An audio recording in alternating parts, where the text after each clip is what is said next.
எங்க வீட்ல எல்லாரோட ஃபேவரட்டான குக்கர் தக்காளி சாதம் எப்படி செய்யறதுன்னு பார்க்கலாமா? சாட்டர்டே எப்பெல்லாம் லீவ் வருதோ அப்பெல்லாம் காலையில பிரேக்ஃபாஸ்ட்டுக்கு இந்த தக்காளி சாதம் தான் பண்ணிடுவேன். அவ்வளோ டேஸ்டியா இருக்கும். மிக்ஸி ஜார்ல 10 பல் பூண்டு, விரல் சைஸ் இஞ்சி, ஒரு பச்சை மிளகா, ஒரு கைப்பிடி அளவுக்கு தேங்காய், ஒரு பெரிய தக்காளி பழம், ஒரு ஸ்பூன் தனி மிளகாய் தூள், கொஞ்சமா தண்ணி ஊற்றி பேஸ்ட்டாக அரைச்சிக்கோங்க.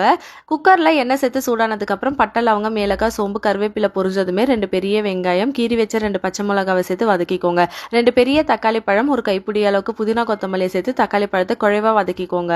ஒரு கைப்பிடி அளவுக்கு ஊற வச்சிருந்த பட்டாணி சேர்த்துக்கோங்க. அரைச்சு வச்சிருந்த மசாலா கூட தேவையான அளவுக்கு உப்பு சேர்த்துட்டு மசாலா பச்சை வாசனை போய் எண்ணெய் பிரிஞ்சு வந்ததுமே 1 டம்ளர் பாஸ்மதி அரிசிக்கு 1.5 டம்ளர் தண்ணி சேர்த்து தண்ணி நல்லா கொதிச்சதுமே அரை மணி நேரம் ஊற வச்சிருந்த பாஸ்மதி அரிசியை சேர்த்துட்டு நல்லா மிக்ஸ் பண்ணிட்டு மூடி போட்டு ஸ்டவ் ஃபுல் லோ ஃப்ளேம்ல வச்சுட்டு 2 விசில் வச்சு எடுத்தீங்கன்னா குழைவான குக்கர் தக்காளி சாதம் ரெடி.